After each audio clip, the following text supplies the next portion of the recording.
Yo, you know we here at Signature Punch, man. Make sure y'all follow Signature Punch Training Center.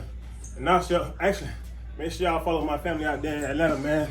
The Face of Boxing Podcast TV, you know what I'm saying? Check in with them, that's for the boxing, man. Get everybody the spotlight, you know what I'm saying? Whatever you're trying to do.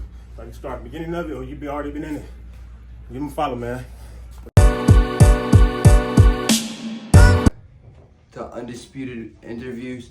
I'm here with, who am I here with today? Man, you with Frankie Solomon Jr., aka Mr. Fundamentals. Mr. Fundamentals with a Z. Alright, man, you can go ahead and promote yourself with your YouTube, your Instagram. My Instagram is Mr._fundamentals with a Z _. Man, you can find me on TikTok, Frank G Nice, Facebook, Frank G Nice. You know, just look me up, man. Alright, so my first question is, how did you get into boxing? Was there a certain fight or like a certain boxer that made you want to, pursue this passion?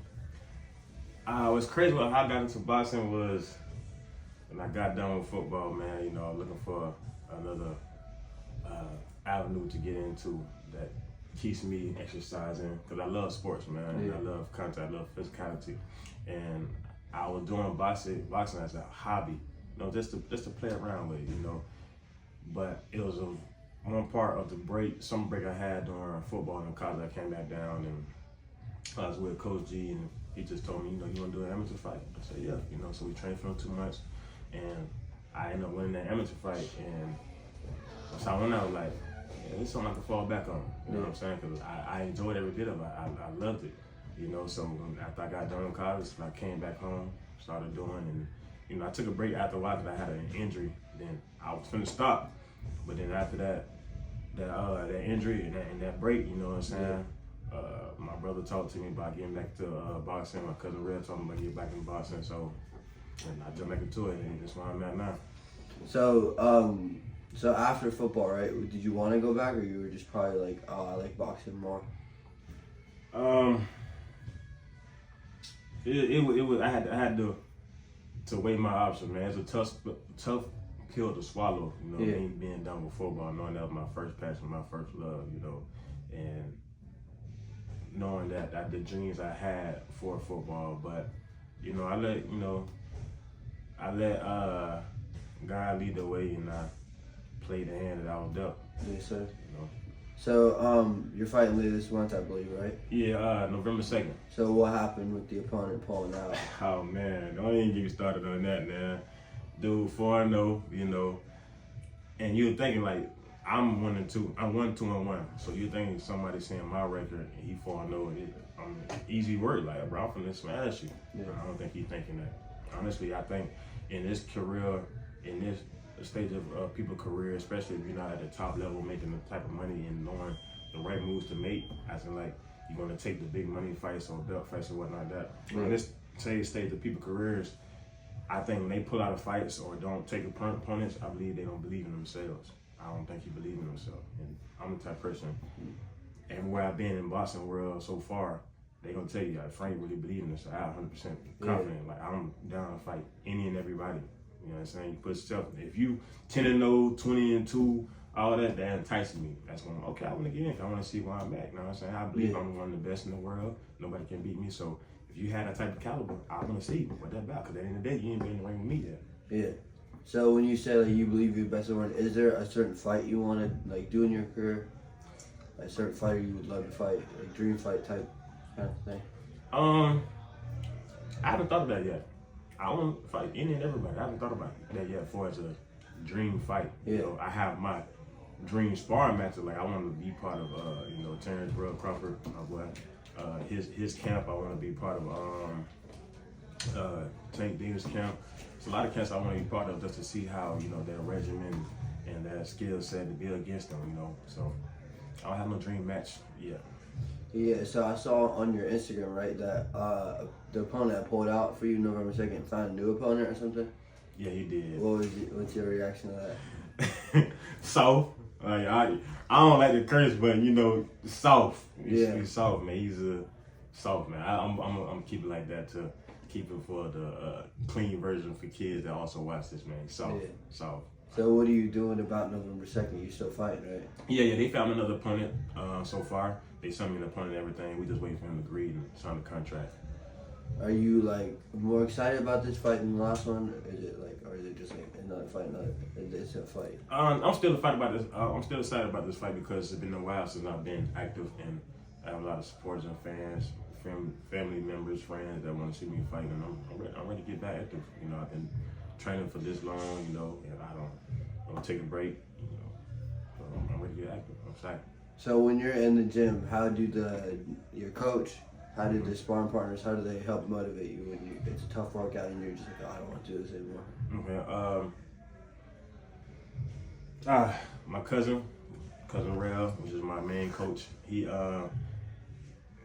it's like yin and yang. You know, he know how to manipulate me mentally. If I do get to a point where I'm like, man, I don't really have the motivation, because you know the feeling goes up and down, motivation goes up and down. So it's all about consistency and discipline. You know, you're gonna have your days where you don't feel like doing nothing. You're gonna have your time you're not motivated to do it no more. But that's part of life. That's a feeling. That's the roller coaster of it. But the consistency and discipline is gonna keep you going through it, because this week I might not feel motivated, but me still putting the time in, doing the work, next week the motivation might come right back. You know what I'm saying? Especially if I'm finding a new challenge to challenge myself, to better myself. You know what I'm saying? So he also know how to manipulate that and throw intrinsic and extrinsic things at me to Keep click. Yeah, you know what I'm saying? To keep me motivated. So if I definitely can't do it, he's definitely gonna do it. So when you say like the days you're not motivated, are you one of the fighters that pray a lot, like manifestation about the fight, where like every night or like at least once a day you think about, like you envision yourself getting the win? I'm always praying. I'm always visualizing. Visualizing is definitely one of the main things. Other than that, I would, like they say, it's bad to just go through the motions. Yeah. But those days that I don't really feel like doing it, I just go through the motions to keep the repetition until in the midst of that training, I find something like, okay, let me challenge myself here. Let me challenge myself there. You know, so it's a everyday work. It's a everyday work. So are you like religious, like Christian, or you just like atheist but you pray? No, I'm religious Christian. Mm-hmm. Me as well. Absolutely. It's good. So how did you, like, was there something in your life where you struggling and then you started praying? That's how you believe in God, or is it just something you grew up on? Something I grew up on. I have a religious family, you know, so that always been in the back of my mind. I always been, you know, where we come from, you know, for us, how we made it, you know, we always say that somebody's praying for you. Your grandma praying for you, your auntie praying for you, you know, so we carry that belief, and even when we get older and start to have our own, coming to our own finding of our own self, we start researching and exploring that belief to stand on our own foundation of belief, you know, so. Yeah, I mean, like, for me personally, I grew up going to church when I was little in Orlando, and it kind of just, like, I kind of disconnected through God once I moved to Tampa, and I, like, recently, I go to this Christian group chat, so that's how, I don't go to church or nothing, but, like, I still pray every night, so, like, when I'm training for a fight, manifestation's huge. Yes, sir. I didn't know that about you. Okay, you teaching me something, church. Yes, sir. Okay. Yes, I love that. I love to hear that. My final question for you today is, do you have a message for your opponent? Like a prediction for the fight? No, not really, because the fact that I see myself on the elite levels, I adapt. Yeah. I just find ways to win. You know what I'm saying? I don't underestimate nobody that comes into the ring, because everybody that steps into the ring is putting their life on the line. You know, so I don't take that random from anybody. I don't take that respect away from anybody. You know, so I respect him as I respect myself. But you know, for me, make predictions for us. I'm come out victorious. Yeah. You know, so if the knockout comes, now come.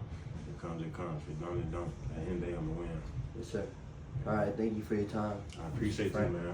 Yes, sir. Yes, sir.